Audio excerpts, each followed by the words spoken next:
ഈശോമിശിഹായ്ക്ക് സ്തുതിയായിരിക്കട്ടെ. പ്രിയപ്പെട്ട സഹോദരങ്ങളെ, ഞാൻ ഷിബു ജെയിംസ്. സാമീഡിയ എന്ന നമ്മുടെ യൂട്യൂബ് ചാനലിലേക്ക് എല്ലാ സുഹൃത്തുക്കൾക്കും സ്വാഗതം. 2025 ലോഗോസിൻ്റെ പഠനമാണ് ഈ ചാനലിലൂടെ നടത്തപ്പെടുന്നത്. ഇത് ചോദ്യോത്തരങ്ങളുടെ ന്യായാധിപന്മാരിൽ നിന്നുള്ള 13ാമത്തെ വീഡിയോയാണ്. ന്യായാധിപന്മാർ 20ാം അധ്യായത്തിൻ്റെ 1ാമത്തെ വീഡിയോ. ചോദ്യോത്തരങ്ങൾ പഠിക്കുന്നതിന് സമാന്തരമായി തന്നെ മോക്ക് ടെസ്റ്റുകളും നടത്തി വരികയാണ്. 100 മോക്ക് ടെസ്റ്റുകളാണ് 2025 ലോഗോസിൻ്റെ പഠനവുമായി ബന്ധപ്പെട്ട് നടത്തപ്പെടുന്നത്. അതിൽ ആദ്യത്തെ 6-7 മോക്ക് ടെസ്റ്റുകൾ ഈ ദിവസങ്ങളിൽ നടത്തിക്കഴിഞ്ഞു. ഒരധ്യായം ഒരു മോക്ക് ടെസ്റ്റ് എന്ന ക്രമത്തിലാണ് ഇപ്പോൾ നടത്തി വരുന്നത്. 25 മാർക്കിൻ്റെ 35 മോക്ക് ടെസ്റ്റുകളും 40 മാർക്കിൻ്റെ 35 മോക്ക് ടെസ്റ്റുകളും 50 മാർക്കിൻ്റെ 20 മോക്ക് ടെസ്റ്റും 100 മാർക്കിൻ്റെ 10 മോക്ക് ടെസ്റ്റും, അങ്ങനെയാണ് 100 മോക്ക് ടെസ്റ്റ് നടത്താൻ ഉദ്ദേശിക്കുന്നത്. 100-ൽ 100 മാർക്ക് കരസ്ഥമാക്കുക എന്നതാണ് നമ്മുടെ ലക്ഷ്യം. മോക്ക് ടെസ്റ്റിൽ പങ്കെടുക്കുന്നതിന് ഒരു രജിസ്ട്രേഷൻ ഫീസ് ഉണ്ട്. സ്ക്രീനിൽ കാണുന്ന മൊബൈൽ നമ്പറിലേക്ക് രജിസ്ട്രേഷൻ ഫീസ് അയച്ചതിനു ശേഷം സ്ക്രീൻഷോട്ട് ആ നമ്പറിൽ തന്നെ അയച്ചു തരിക. 1ാമത്തെ ചോദ്യം, ന്യായാധിപന്മാർ 20ാം അധ്യായത്തിൽ എത്ര വാക്യങ്ങളുണ്ട്? 48 വാക്യങ്ങൾ. ചോദ്യം 2, ന്യായാധിപന്മാർ 20ാം അധ്യായത്തിലെ ഏക തലക്കെട്ട് ബെഞ്ചമിനെ ശിക്ഷിക്കുന്നു. 3, ദാൻ മുതൽ എവിടം വരെ ഇസ്രായേൽ ജനം മുഴുവൻ ഇറങ്ങിത്തിരിച്ചു എന്നാണ് ന്യായാധിപന്മാർ 20:1 പറഞ്ഞിരിക്കുന്നത്? ബർഷേബ. 4, എവിടം മുതൽ ബർഷേബ വരെയുള്ള ഇസ്രായേൽ ജനം മുഴുവൻ ഇറങ്ങിത്തിരിച്ചു എന്നാണ് പറഞ്ഞിരിക്കുന്നത്? ദാൻ മുതൽ. 5, ദാൻ മുതൽ ബർഷേബ വരെയുള്ള ഇസ്രായേൽ ജനം മുഴുവൻ ഇറങ്ങിത്തിരിച്ചു. ഏത് ദേശക്കാരും ചേർന്നു എന്നാണ് പറഞ്ഞിരിക്കുന്നത്? ഗിലയാദ്. 6, അവർ ഏക മനസ്സോടെ മിസ്പായിൽ കർത്താവിൻ്റെ മുമ്പിൽ ഒരുമിച്ച് കൂടി. ആര്? ദാൻ മുതൽ ബർഷേബ വരെയുള്ള ഇസ്രായേൽ ജനം മുഴുവനും ഗിലയാദ് ദേശക്കാരും. 7, ദാൻ മുതൽ ബർഷേബ വരെയുള്ള ഇസ്രായേൽ ജനം മുഴുവനും ഗിലയാദ് ദേശക്കാരും മിസ്പായിൽ കർത്താവിൻ്റെ മുമ്പിൽ ഒരുമിച്ച് കൂടിയത് എങ്ങനെ? ഏക മനസ്സോടെ. 8, ദാൻ മുതൽ ബർഷേബ വരെയുള്ള ഇസ്രായേൽ ജനം മുഴുവൻ ഇറങ്ങിത്തിരിച്ച് ഗിലയാദ് ദേശക്കാരും ചേർന്നു. അവർ ഏക മനസ്സോടെ ആരുടെ മുമ്പിലാണ് ഒരുമിച്ച് കൂടിയത്? കർത്താവിൻ്റെ. 9, അവർ ഏക മനസ്സോടെ കർത്താവിൻ്റെ മുമ്പിൽ ഒരുമിച്ച് കൂടിയത് എവിടെയാണ്? മിസ്പായിൽ. 10, ആരെല്ലാമാണ് ദൈവജനത്തിൻ്റെ സഭയിൽ ഹാജരായത്? ജനപ്രമാണികളും ഇസ്രായേൽ ഗോത്രങ്ങളിലെ നേതാക്കന്മാരും. 11, ജനപ്രമാണികളും ഇസ്രായേൽ ഗോത്രത്തിലെ നേതാക്കന്മാരും എവിടെയാണ് ഹാജരായത്? ദൈവജനത്തിൻ്റെ സഭയിൽ. 12, ഖഡ്ഗധാരികളുടെ ആ കാലാൾപ്പട എത്ര പേർ അടങ്ങിയതായിരുന്നു? 4 ലക്ഷം. 13, 4 ലക്ഷം പേരടങ്ങിയ കാലാൾപ്പട എങ്ങനെ ഉള്ളതായിരുന്നു? ഖഡ്ഗധാരികളായിരുന്നു. 14, ഇസ്രായേൽ മിസ്പായിലേക്ക് പോയിരിക്കുന്നു എന്ന് കേട്ടതാര്? ബെഞ്ചമിൻ ഗോത്രക്കാർ. 15, ന്യായാധിപന്മാർ 20:3 പ്രകാരം ബെഞ്ചമിൻ ഗോത്രക്കാർ കേട്ടത് എന്ത്? ഇസ്രായേൽ മിസ്പായിലേക്ക് പോയിരിക്കുന്നു എന്ന്. 16, ഇസ്രായേൽ എവിടേക്ക് പോയിരിക്കുന്നു എന്നാണ് ബെഞ്ചമിൻ ഗോത്രക്കാർ കേട്ടത്? മിസ്പായിലേക്ക്. 17, ഇത്ര വലിയ ദുഷ്ടത എങ്ങനെ സംഭവിച്ചു എന്ന് ഞങ്ങളോട് പറയുക. ആര് ആരോട് പറഞ്ഞു? ഇസ്രായേൽ ജനം ലേവ്യനോട്. 18, എന്ത് ഞങ്ങളോട് പറയുക എന്നാണ് ഇസ്രായേൽ ജനം ആവശ്യപ്പെട്ടത്? ഇത്ര വലിയ ദുഷ്ടത എങ്ങനെ സംഭവിച്ചു എന്ന്. 19, ഇത്ര വലിയ ദുഷ്ടത എങ്ങനെ സംഭവിച്ചു എന്ന് ഞങ്ങളോട് പറയുക എന്ന് ആവശ്യപ്പെട്ടതാര്? ഇസ്രായേൽ ജനം. 20, ബെഞ്ചമിൻ ഗോത്രത്തിൻ്റെ അധീനതയിലുള്ള ഗിബയായിൽ ഞാനും എൻ്റെ ഉപനാരിയും രാത്രി താമസിക്കാൻ ചെന്നു. ആര് ആരോട് പറഞ്ഞു? കൊല്ലപ്പെട്ട സ്ത്രീയുടെ ഭർത്താവായ ലേവ്യൻ ഇസ്രായേൽ ജനത്തോട്. 21, കൊല്ലപ്പെട്ട സ്ത്രീയുടെ ഭർത്താവ് ആര്? ലേവ്യൻ. 22 ഗിബയ ഏത് ഗോത്രത്തിന്റെ അധീനതയിലുള്ള സ്ഥലമാണ്? ബെഞ്ചമിൻ ഗോത്രത്തിന്റെ.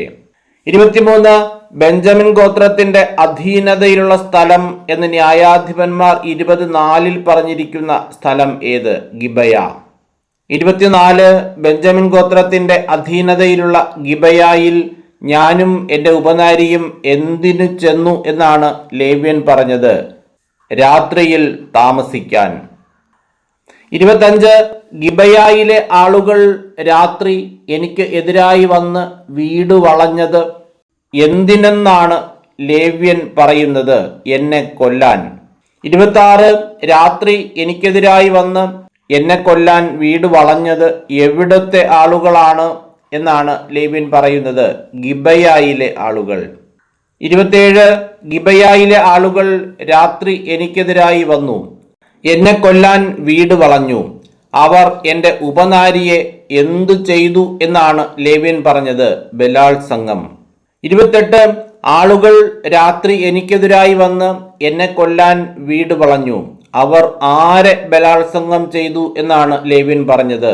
എൻ്റെ ഉപനാരിയെ. 29 ലേവ്യന്റെ ഉപനാരി മരിച്ചതെങ്ങനെ? ഗിബയായിലെ ആളുകൾ ബലാത്സംഗം ചെയ്തു, അങ്ങനെ അവൾ മരിച്ചു. 30 അവളെ ഞാൻ കഷ്ണങ്ങളാക്കി മുറിച്ച് ആരുടെ ദേശത്തെല്ലാം കൊടുത്തയച്ചു എന്നാണ് ലേവ്യൻ ഇസ്രായേൽ ജനത്തോട് പറഞ്ഞത്? ഇസ്രായേൽക്കാരുടെ ദേശത്തെല്ലാം. അവളെ ഞാൻ, അതായത് ലേവ്യൻ, കഷണങ്ങളായി മുറിച്ച് ഇസ്രായേൽക്കാരുടെ ദേശത്തെല്ലാം കൊടുത്തയച്ചു. എന്തുകൊണ്ട്?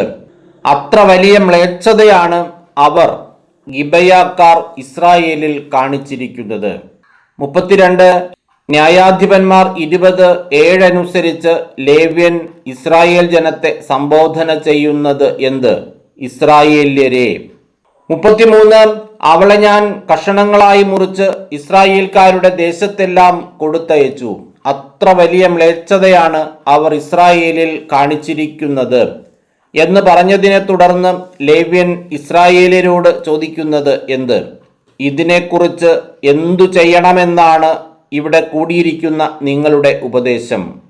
34 ഇതിനെക്കുറിച്ച് എന്തു ചെയ്യണമെന്നാണ് ഇവിടെ കൂടിയിരിക്കുന്ന നിങ്ങളുടെ ഉപദേശം എന്ന് ചോദിച്ചപ്പോൾ ജനം മുഴുവൻ ചെയ്തതെന്ത്? ഏക മനസ്സായി എഴുന്നേറ്റു നിന്ന് ശപഥം ചെയ്തു. 35 ആരാണ് ഏക മനസ്സായി എഴുന്നേറ്റു നിന്ന് ശപഥം ചെയ്തത്? ജനം മുഴുവൻ. 36 ജനം മുഴുവൻ എഴുന്നേറ്റു നിന്ന് ശപഥം ചെയ്തത് എങ്ങനെ? ഏക മനസ്സായി. 37 ജനം മുഴുവൻ ഏക മനസ്സായി എഴുന്നേറ്റു നിന്ന് ശപഥം ചെയ്തത് എന്ത്? ഞങ്ങളിൽ ഒരുവൻ പോലും കൂടാരത്തിലേക്കോ വീട്ടിലേക്കോ മടങ്ങിപ്പോകുകയില്ല. 38 ആര് കൂടാരത്തിലേക്കോ വീട്ടിലേക്കോ മടങ്ങിപ്പോവുകയില്ല എന്നാണ് ജനം മുഴുവൻ ഏക മനസ്സായി എഴുന്നേറ്റു നിന്ന് ശപഥം ചെയ്തത്? ഞങ്ങളിൽ ഒരുവൻ പോലും. 39 ഞങ്ങളിൽ ഒരുവൻ പോലും എവിടേക്കെല്ലാം മടങ്ങിപ്പോവുകയില്ല എന്നാണ് ജനം മുഴുവൻ ഏക മനസ്സായി എഴുന്നേറ്റു നിന്ന് ശപഥം ചെയ്തത്? കൂടാരത്തിലേക്കോ വീട്ടിലേക്കോ. 40 നമുക്ക് എങ്ങനെ ചെയ്യാം എന്നാണ് അവർ ശപഥം ചെയ്ത് തുടർന്ന് പറയുന്നത്? നറുക്കിട്ട് നമുക്ക് അതിനെ ആക്രമിക്കാം. അതിനെ എന്ന് പറയുന്നത് ഗിബയായെയാണ്. 41 നറുക്കിട്ട് നമുക്ക് എന്തിനെ ആക്രമിക്കാം എന്നാണ് ശപഥം ചെയ്ത ജനം പറയുന്നത്? ഗിബയായെ. 42 നറുക്കിട്ട് എന്തു ചെയ്യാം എന്നാണ് ശപഥം ചെയ്ത ജനം പറഞ്ഞത്? ഗിബയായെ ആക്രമിക്കാം. എവിടെ നിന്ന്? 100-ന് 10, 1000-ന് 100, 10,000-ന് 1000 എന്ന കണക്കിന് നമുക്ക് ആളുകളെ തിരഞ്ഞെടുക്കാം എന്നാണ് ശപഥം ചെയ്ത ജനം പറഞ്ഞത്? ഇസ്രായേലിലെ ഓരോ ഗോത്രത്തിലും നിന്ന്. 44 ഇസ്രായേലിലെ ഓരോ ഗോത്രത്തിലും നിന്ന് ഏതു കണക്കിൽ നമുക്ക് ആളുകളെ തിരഞ്ഞെടുക്കാം എന്നാണ് ശപഥം ചെയ്ത ജനം പറഞ്ഞത്? 100-ന് 10, 1000-ന് 100, 10,000-ന് 1000 എന്ന കണക്കിന്. 45 ഇസ്രായേലിലെ ഓരോ ഗോത്രത്തിലും നിന്ന് 100-ന് 10, 1000-ന് 100, 10,000-ന് 1000 എന്ന കണക്കിന് ആരെ തിരഞ്ഞെടുക്കാം എന്നാണ് ശപഥം ചെയ്ത ജനം പറഞ്ഞത്? ആളുകളെ. 46 ബെഞ്ചമിൻ ഗോത്രത്തിലെ നഗരം എന്ന് ന്യായാധിപന്മാർ 20:10 പറഞ്ഞിരിക്കുന്നത് ഏതു നഗരം? ഗിബയ നഗരം. 47 ബെഞ്ചമിൻ ഗോത്രത്തിലെ ഗിബയ നഗരം എവിടെ ചെയ്ത ക്രൂരകൃത്യത്തിന് പ്രതികാരം ചെയ്യാൻ ജനങ്ങൾ വരുമ്പോൾ ഈ തിരഞ്ഞെടുക്കപ്പെട്ടവർ അവർക്ക് ഭക്ഷണം കൊണ്ടുവരട്ടെ എന്നാണ് ശപഥം ചെയ്ത ജനം പറഞ്ഞത്? ഇസ്രായേലിൽ. 48 ബെഞ്ചമിൻ ഗോത്രത്തിലെ ഏതു നഗരം ഇസ്രായേലിൽ ചെയ്ത ക്രൂരകൃത്യത്തിന് പ്രതികാരം ചെയ്യാൻ ജനങ്ങൾ വരുമ്പോൾ ഈ തിരഞ്ഞെടുക്കപ്പെട്ടവർ അവർക്ക് ഭക്ഷണം കൊണ്ടുവരട്ടെ എന്നാണ് ശപഥം ചെയ്ത ജനം പറഞ്ഞത്? ഗിബയ നഗരം. 49 ബെഞ്ചമിൻ ഗോത്രത്തിലെ ഗിബയ നഗരം ഇസ്രായേലിൽ ചെയ്ത ക്രൂരകൃത്യത്തിന് എന്തു ചെയ്യാൻ ജനങ്ങൾ വരുമ്പോൾ ഈ തിരഞ്ഞെടുക്കപ്പെട്ടവർ അവർക്ക് ഭക്ഷണം കൊണ്ടുവരട്ടെ എന്നാണ് ശപഥം ചെയ്ത ജനം പറഞ്ഞത്? പ്രതികാരം ചെയ്യാൻ. 50 ബെഞ്ചമിൻ ഗോത്രത്തിലെ ഗിബയ നഗരം ഇസ്രായേലിൽ ചെയ്ത ക്രൂരകൃത്യത്തിന് പ്രതികാരം ചെയ്യാൻ ജനങ്ങൾ വരുമ്പോൾ ആര് അവർക്ക് ഭക്ഷണം കൊണ്ടുവരട്ടെ എന്നാണ് ശപഥം ചെയ്ത ജനം പറഞ്ഞത്? ഈ തിരഞ്ഞെടുക്കപ്പെട്ടവർ. 51 പട്ടണത്തിനെതിരെ ഒറ്റക്കെട്ടായി നിന്നത് ആര്? ഇസ്രായേൽ ജനം മുഴുവൻ. 52 ഇസ്രായേൽ ജനം മുഴുവൻ പട്ടണത്തിനെതിരെ എങ്ങനെ നിന്നു എന്നാണ് ന്യായാധിപന്മാർ 20:11 പറഞ്ഞിരിക്കുന്നത്? ഒറ്റക്കെട്ടായി. 53 ഇസ്രായേൽ ജനം മുഴുവൻ ഒറ്റക്കെട്ടായി നിന്നത് എന്തിനെതിരെയാണ്? പട്ടണത്തിനെതിരെ. 54 ഇസ്രായേൽ ഗോത്രങ്ങൾ ബെഞ്ചമിൻ ഗോത്രത്തിലെങ്ങും ദൂതന്മാരെ അയച്ച് അറിയിച്ചതെന്ത്? എത്ര ഘോരമായ തിന്മയാണ് നിങ്ങളുടെ ഇടയിൽ സംഭവിച്ചിരിക്കുന്നത്. 55 എത്ര ഘോരമായ തിന്മയാണ് നിങ്ങളുടെ ഇടയിൽ സംഭവിച്ചിരിക്കുന്നത് എന്ന് ബെഞ്ചമിൻ ഗോത്രത്തിലെങ്ങും ദൂതന്മാരെ അയച്ച് അറിയിച്ചതാര്? ഇസ്രായേൽ ഗോത്രങ്ങൾ. 56 ഇസ്രായേൽ ഗോത്രങ്ങൾ എവിടെ ദൂതന്മാരെ അയച്ചാണ് എത്ര ഘോരമായ തിന്മയാണ് നിങ്ങളുടെ ഇടയിൽ സംഭവിച്ചിരിക്കുന്നത് എന്ന് അറിയിച്ചത്? ബെഞ്ചമിൻ ഗോത്രത്തിലെങ്ങും. 57 എത്ര ഘോരമായ തിന്മയാണ് നിങ്ങളുടെ ഇടയിൽ സംഭവിച്ചിരിക്കുന്നത്, അതുകൊണ്ട് ആരെ ഞങ്ങൾക്ക് വിട്ടുതരിക എന്നാണ് ഇസ്രായേൽ ഗോത്രക്കാർ ബെഞ്ചമിൻ ഗോത്രത്തിലെങ്ങും ദൂതന്മാരെ അയച്ച് അറിയിച്ചത്? ഗിബയായിലുള്ള ആ നീചന്മാരെ. 58 ഗിബയായിലുള്ള ആ നീചന്മാരെ ഞങ്ങൾക്ക് വിട്ടുതരുവിൻ എന്ന് ദൂതന്മാരെ അയച്ച് ബെഞ്ചമിൻ ഗോത്രക്കാരെ അറിയിച്ചതാര്? ഇസ്രായേൽ ഗോത്രങ്ങൾ. 59 ഇസ്രായേലിൽ നിന്നും തിന്മ നീക്കം ചെയ്യേണ്ടതിന് ഞങ്ങൾ അവരെ എന്തു ചെയ്യട്ടെ എന്നാണ് ഇസ്രായേൽ ഗോത്രങ്ങൾ ബെഞ്ചമിൻ ഗോത്രത്തിലെങ്ങും ദൂതന്മാരെ അയച്ച് അറിയിച്ചത്? കൊന്നുകളയട്ടെ. 60 എന്തിനു വേണ്ടി ഞങ്ങൾ അവരെ കൊന്നുകളയട്ടെ എന്നാണ് ഇസ്രായേൽ ഗോത്രങ്ങൾ ബെഞ്ചമിൻ ഗോത്രത്തിലെങ്ങും ദൂതന്മാരെ അയച്ച് അറിയിച്ചത്? ഇസ്രായേലിൽ നിന്നും തിന്മ നീക്കം ചെയ്യേണ്ടതിന്. 61 ആരാണ് തങ്ങളുടെ സഹോദരന്മാരായ ഇസ്രായേൽക്കാരുടെ വാക്കുകൾ വകവച്ചില്ല എന്ന് ന്യായാധിപന്മാർ 20:13 പറഞ്ഞിരിക്കുന്നത്? ബെഞ്ചമിൻ ഗോത്രക്കാർ. 62 ബെഞ്ചമിൻ ഗോത്രക്കാർ ആരുടെ വാക്കുകളാണ് വകവയ്ക്കാതിരുന്നത്? തങ്ങളുടെ സഹോദരന്മാരായ ഇസ്രായേൽക്കാരുടെ. 63 ഇസ്രായേൽ ജനത്തിനെതിരെ യുദ്ധം ചെയ്യാൻ അവർ പട്ടണങ്ങളിൽ നിന്ന് ഗിബയായിൽ ഒന്നിച്ചുകൂടി. ആര്? ബെഞ്ചമിൻ ഗോത്രക്കാർ. 64 ബെഞ്ചമിൻ ഗോത്രക്കാർ ആർക്കെതിരെ യുദ്ധം ചെയ്യാനാണ് പട്ടണങ്ങളിൽ നിന്ന് ഗിബയായിൽ ഒന്നിച്ചുകൂടിയത്? ഇസ്രായേൽ ജനത്തിനെതിരെ. 65 ഇസ്രായേൽ ജനത്തിനെതിരെ യുദ്ധം ചെയ്യാൻ അവർ എവിടെ നിന്നാണ് ഗിബയായിൽ ഒന്നിച്ചുകൂടിയത്? പട്ടണങ്ങളിൽ നിന്ന്. 66 ഇസ്രായേൽ ജനത്തിനെതിരെ യുദ്ധം ചെയ്യാൻ അവർ പട്ടണങ്ങളിൽ നിന്ന് എവിടെയാണ് ഒന്നിച്ചുകൂടിയത്? ഗിബയായിൽ. 67 ഇസ്രായേൽ ജനത്തിനെതിരെ യുദ്ധം ചെയ്യാൻ ഒന്നിച്ചുകൂടിയവരിൽ എവിടെ നിന്നു തന്നെ എണ്ണപ്പെട്ട 700 പ്രഗത്ഭന്മാർ ഉണ്ടായിരുന്നു എന്നാണ് ന്യായാധിപന്മാർ 20:15 പറഞ്ഞിരിക്കുന്നത്? ഗിബയ നിവാസികളിൽ നിന്നു തന്നെ. 68 ഇസ്രായേൽ ജനത്തിനെതിരെ യുദ്ധം ചെയ്യാൻ ഒന്നിച്ചുകൂടിയവരിൽ ഗിബയ നിവാസികളിൽ നിന്നു തന്നെ എണ്ണപ്പെട്ട എത്ര പ്രഗത്ഭന്മാരുണ്ടായിരുന്നു എന്നാണ് പറഞ്ഞിരിക്കുന്നത്? 700. 69 ഇസ്രായേൽ ജനത്തിനെതിരെ യുദ്ധം ചെയ്യാൻ ഒന്നിച്ചുകൂടിയവരിൽ ഗിബയാവാസികളിൽ നിന്നു തന്നെ എണ്ണപ്പെട്ട 700 ആരുണ്ടായിരുന്നു എന്നാണ് പറഞ്ഞിരിക്കുന്നത്? പ്രഗത്ഭന്മാർ. 70 ഇസ്രായേൽ ജനത്തിനെതിരെ യുദ്ധം ചെയ്യാൻ ഒന്നിച്ചുകൂടിയവരിൽ ഗിബയാവാസികളിൽ നിന്നു തന്നെ എണ്ണപ്പെട്ട 700 പ്രഗത്ഭന്മാർ ഉണ്ടായിരുന്നു. അവർക്ക് പുറമെ വാളെടുക്കാൻ പോന്ന എത്ര ബെഞ്ചമിൻ ഗോത്രജരും ഉണ്ടായിരുന്നു? 26,000. 71 ഗിബയാവാസികളിൽ നിന്നു തന്നെ എണ്ണപ്പെട്ട 700 പ്രഗത്ഭന്മാരുണ്ടായിരുന്നു. അവർക്ക് പുറമെ എന്തിനു പോന്ന 26,000 ബെഞ്ചമിൻ ഗോത്രജരും ഉണ്ടായിരുന്നു എന്നാണ് പറഞ്ഞിരിക്കുന്നത്? വാളെടുക്കാൻ പോന്ന. 72 ഗിബയാവാസികളിൽ നിന്നു തന്നെ എണ്ണപ്പെട്ട 700 പ്രഗത്ഭന്മാരുണ്ടായിരുന്നു. അവർക്ക് പുറമെ വാളെടുക്കാൻ പോന്ന 26,000 ആരും ഉണ്ടായിരുന്നു എന്നാണ് പറഞ്ഞിരിക്കുന്നത്? ബെഞ്ചമിൻ ഗോത്രജരും. 73 വാളെടുക്കാൻ പോന്ന 26,000 ബെഞ്ചമിൻ ഗോത്രജരിൽ പ്രഗത്ഭന്മാരായ എത്ര ഇടത്തുകയ്യന്മാരാണ് ഉണ്ടായിരുന്നത്? 700. 74 വാളെടുക്കാൻ പോന്ന 26,000 ബെഞ്ചമിൻ ഗോത്രജരിൽ പ്രഗത്ഭന്മാരായ 700 ആരുണ്ടായിരുന്നു എന്നാണ് പറഞ്ഞിരിക്കുന്നത്? ഇടത്തുകയ്യന്മാർ. 75 ബെഞ്ചമിൻ ഗോത്രജരിൽ ഉണ്ടായിരുന്ന പ്രഗത്ഭന്മാരായ 700 ഇടത്തുകയ്യന്മാരുടെ പ്രത്യേകത എന്ത്? ഒരു തലമുടി ഇഴയ്ക്ക് പോലും ഉന്നം തെറ്റാത്ത കവണക്കാരായിരുന്നു.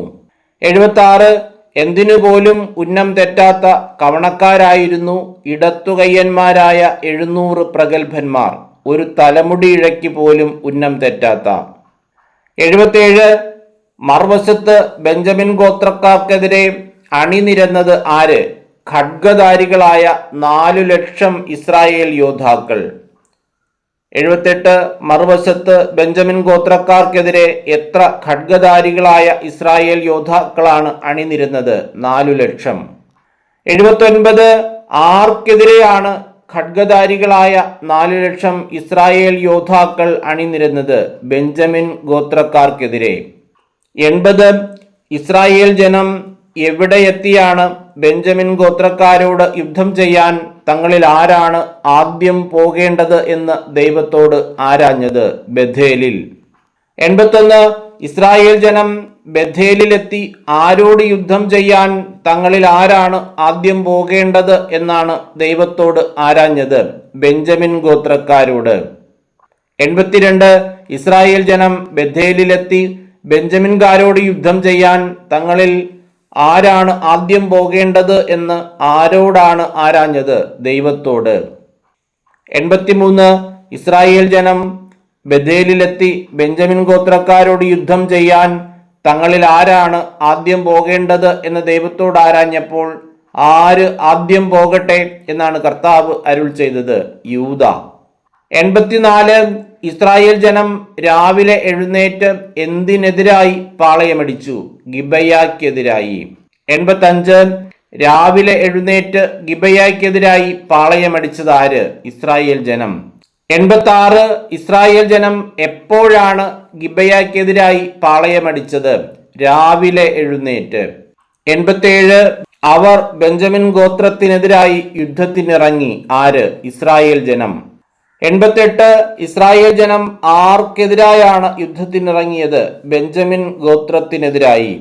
89 ബെഞ്ചമിൻ ഗോത്രത്തിനെതിരായി യുദ്ധത്തിനിറങ്ങിയ ഇസ്രായേൽ ജനം അണിനിരന്നത് എവിടെ? ഗിബയായിൽ.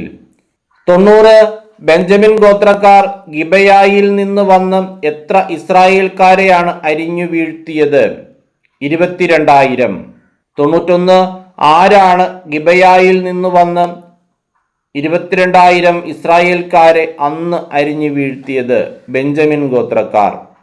92 ബെഞ്ചമിൻ ഗോത്രക്കാർ ഗിബയായിൽ നിന്ന് വന്ന് 22,000 ആരെയാണ് അന്ന് അരിഞ്ഞു വീഴ്ത്തിയത്? ഇസ്രായേൽക്കാരെ. 93 ബെഞ്ചമിൻ ഗോത്രക്കാർ ഗിബയായിൽ നിന്ന് വന്ന് 22,000 ഇസ്രായേൽക്കാരെ അന്ന് ഡാഷ് ന്യായാധിപന്മാർ 20-21 പ്രകാരം പൂരിപ്പിക്കുക അരിഞ്ഞു വീഴ്ത്തി. 94 ബെഞ്ചമിൻ ഗോത്രക്കാർ ഗിബയായിൽ നിന്ന് വന്ന് 22,000 ഇസ്രായേൽക്കാരെ അന്ന് അരിഞ്ഞു വീഴ്ത്തിയെങ്കിലും അവർ എന്തു സംഭരിച്ചു എന്നാണ് ന്യായാധിപന്മാർ 20-22 പറഞ്ഞിരിക്കുന്നത്? ധൈര്യം. 95 ഇസ്രായേൽക്കാർ ധൈര്യം സംഭരിച്ച് ചെയ്തതെന്ത്? ആദ്യ ദിവസം അണിനിരന്നിരുന്നിടത്ത് തന്നെ വീണ്ടും അണിനിരന്നു. 96 ഇസ്രായേൽക്കാർ വീണ്ടും അണിനിരന്നത് എവിടെ? ആദ്യ ദിവസം അണിനിരന്നിടത്തു തന്നെ.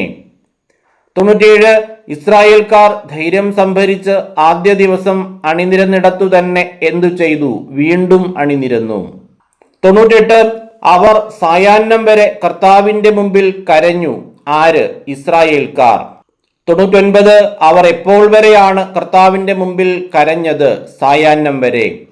100 അവർ സായാഹ്നം വരെ കർത്താവിന്റെ മുമ്പിൽ കരഞ്ഞു. ആർക്കെതിരെ വീണ്ടും യുദ്ധത്തിന് പോകണമോ എന്നാണ് അവിടത്തോട് ആരാഞ്ഞത്? സഹോദരന്മാരായ ബെഞ്ചമിൻ ഗോത്രക്കാർക്കെതിരെ. 101 സഹോദരന്മാരായ ബെഞ്ചമിൻ ഗോത്രക്കാർക്കെതിരെ എന്തിനു പോകണമോ എന്നാണ് അവിടത്തോട് അവർ ആരാഞ്ഞത്? വീണ്ടും യുദ്ധത്തിന് പോകണമോ. 102 സഹോദരന്മാരായ ബെഞ്ചമിൻ ഗോത്രക്കാർക്കെതിരെ വീണ്ടും യുദ്ധത്തിന് പോകണമോ എന്ന് അവിടത്തോട് ആരാഞ്ഞപ്പോൾ ചെല്ലുക എന്ന് അരുൾ ചെയ്തതാര്? കർത്താവ്. 103 സഹോദരന്മാരായ ബെഞ്ചമിൻ ഗോത്രക്കാർക്കെതിരെ വീണ്ടും യുദ്ധത്തിന് പോകണമോ എന്ന് ആരാഞ്ഞപ്പോൾ കർത്താവ് അരുൾ ചെയ്തതെന്ത്? ചെല്ലുക. 104 ഇസ്രായേൽ ആർക്കെതിരായാണ് രണ്ടാം ദിവസവും അണിനിരന്നത്? ബെഞ്ചമിൻ ഗോത്രത്തിനെതിരായി. 105 ബെഞ്ചമിൻ ഗോത്രത്തിനെതിരായി രണ്ടാം ദിവസവും അണിനിരന്നത് ആര്? ഇസ്രായേൽക്കാർ. 106 ഇസ്രായേൽക്കാർ ബെഞ്ചമിൻ ഗോത്രത്തിനെതിരായി എത്രാം ദിവസവും അണിനിരന്നു എന്നാണ് ന്യായാധിപന്മാർ 20-24 പറഞ്ഞിരിക്കുന്നത്? രണ്ടാം ദിവസവും. ഇങ്ങനെ 106 ചോദ്യങ്ങളാണ് ന്യായാധിപന്മാർ 20-ാം അധ്യായത്തിന്റെ ആദ്യ ഭാഗത്ത് തയ്യാറാക്കിയിട്ടുള്ളത്. രണ്ടാം ഭാഗം നാളെ തന്നെ അപ്ലോഡ് ചെയ്യുന്നതായിരിക്കും. എല്ലാവരും നന്നായി പഠിക്കുക. എല്ലാവർക്കും എല്ലാവിധമായ നന്മകളും അനുഗ്രഹങ്ങളും ഉണ്ടാകട്ടെ എന്ന് ആശംസിച്ചുകൊണ്ട് പ്രാർത്ഥിച്ചുകൊണ്ട് നിർത്തുന്നു. നന്ദി.